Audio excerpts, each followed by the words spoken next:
Salut à tous, ce soir, donc aujourd'hui, je vous montre un article qui est paru dans Mediapart, qui est quand même un journal numérique sur Internet, donc qui a soulevé pas mal d'affaires. Et là, j'ai été chercher un article sur Solveig, et notamment de son association Boucherie Abolition, et vous allez voir qu'ils sont dans un combat émotif. Ils sont dans l'émotion. Ils sont, je dirais pas violents, mais ils ont des convictions certaines. Restez jusqu'au bout.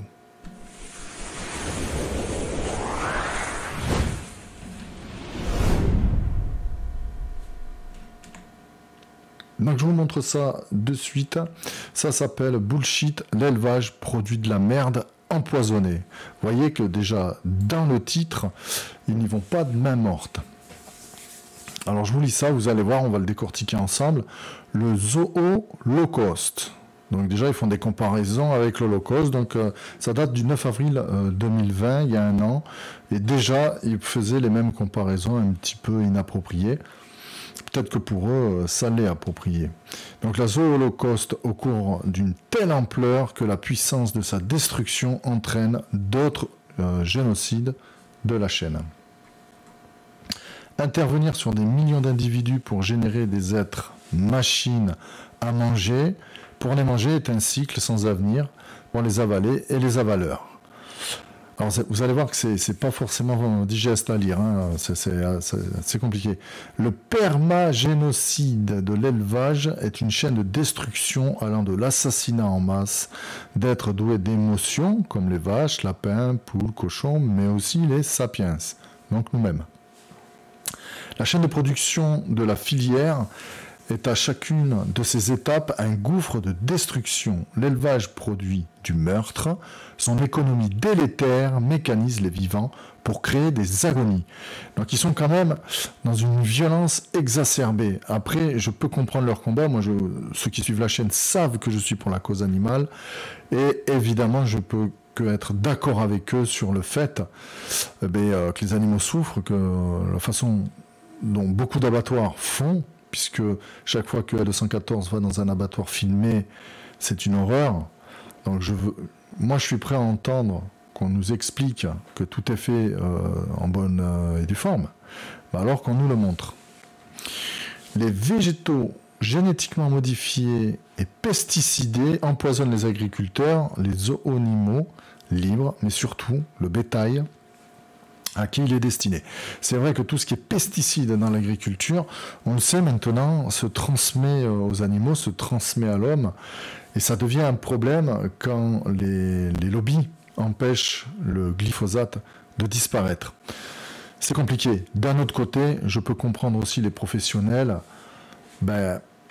Un agriculteur ou un éleveur, il va être un peu la zone tampon entre ceux qui vont pas lui acheter cher parce qu'ils veulent faire des plus-values sur son propre travail et ceux qui veulent sortir de ce système avec lequel on se nourrit en fait, avec lequel l'élevage et les céréaliers, etc.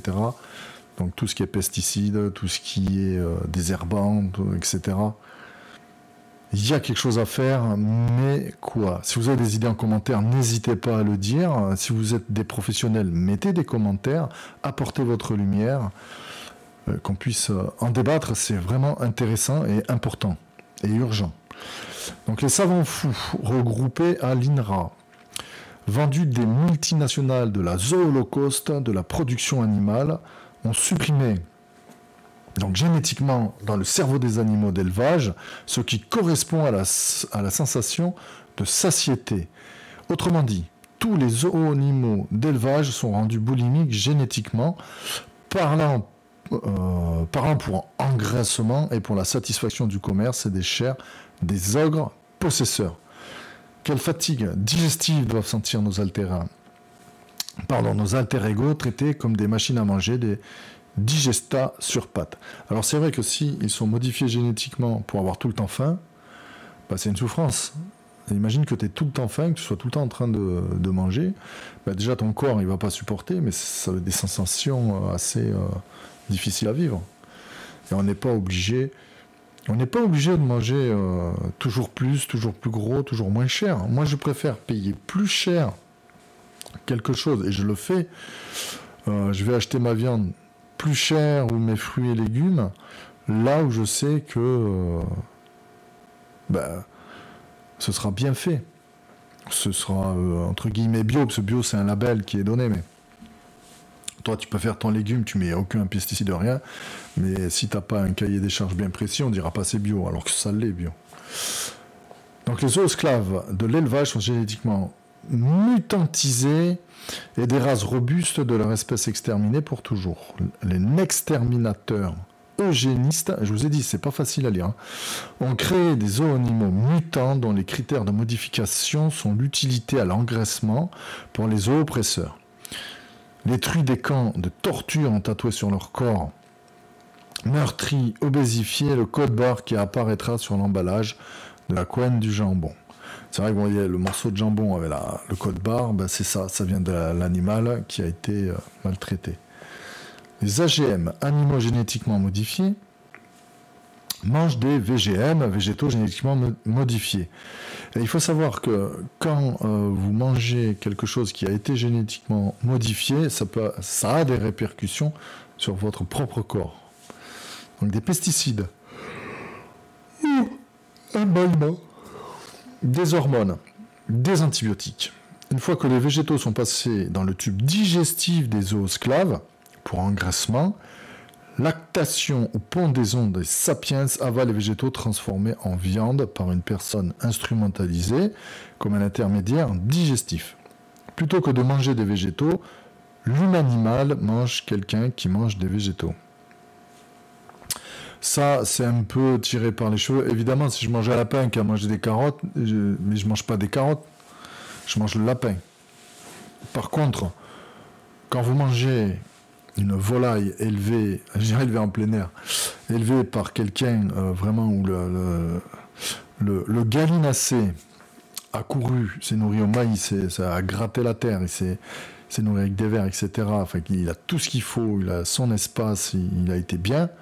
Ça n'a pas du tout le même goût, la même texture, la même teneur que si vous achetez un poulet dans un discount, les Aldi, Lidl, vous cuisez le truc, vous tirez l'os, tout vient tout seul, c'est pas normal. Si ça vient tout seul, c'est pas normal. C'est de là, comme dirait Jean-Pierre Coff. Les conséquences inéluctables à l'industrie de l'engraissement sont les milliards de tonnes de déjections empoisonnées et empoisonnantes. La quantité gigantesque du lisier empoisonne les agriculteurs, les populations humaines respirant l'épandage, les zoonimaux libres des terres et des océans. Les mers du monde deviennent les merdes du monde. Les eaux sont acidifiées et la vie aquatique, flore et faune, disparaît par dystrophisation. Les animaux esclavagisés, ou malgré eux tués, les animaux libres, eux-mêmes accusés de nuire aux esclaves de l'élevage.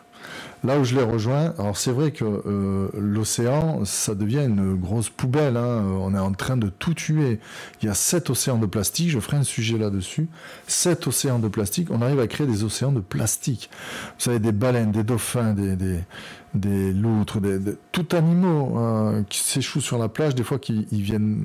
Même des fois on voit des trucs où ils viennent voir les hommes pour qu'on leur retire des filets, pour qu'on leur retire du plastique. Enfin, énormément de tortues de mer meurent à cause du plastique aussi. Est-ce qu'on est obligé de tuer tout le monde pour bouffer un peu de poulet pas cher? Est-ce qu'on est obligé de tuer toute la planète? Pourquoi est-ce qu'on ne respecte pas? Je ne sais pas. Qu'est-ce que vous en pensez? Il vaut mieux manger moins de viande, manger plus de légumes. Je sais pas, je sais que tout le monde ne peut pas faire pousser, mais c'est très compliqué. Hein. C'est compliqué parce que tout le monde veut son niveau de confort, veut gagner de l'argent, etc. Je pense que le problème, c'est l'argent, en fait, c'est la finance. C'est ça le problème. Si il n'y avait pas ce problème de finance, d'argent derrière, on ne tuerait pas les éléphants ou les rhinocéros pour l'ivoire. Si personne n'a acheté d'ivoire.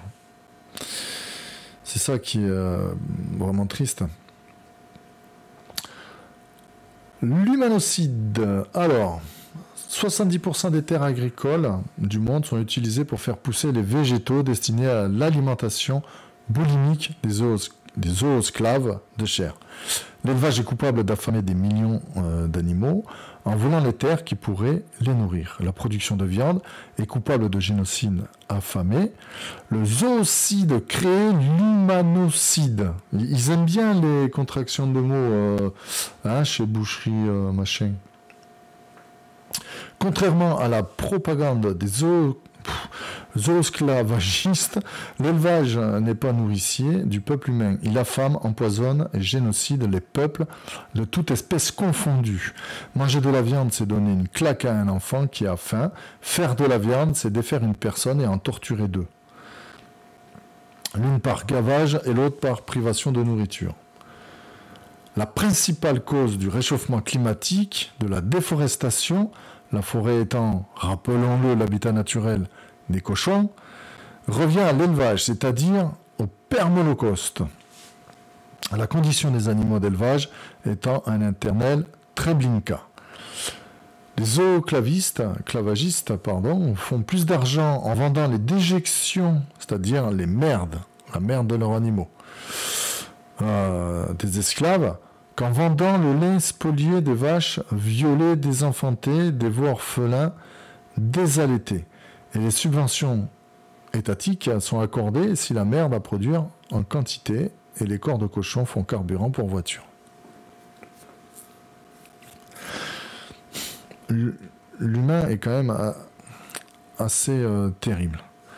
L'élevage est le grand crime de la civilisation responsable de telles catastrophes qu'elle risque d'être fatale à la présence animale sur la planète Terre qui va devenir un désert d'animaux que nous sommes et donc nous étions.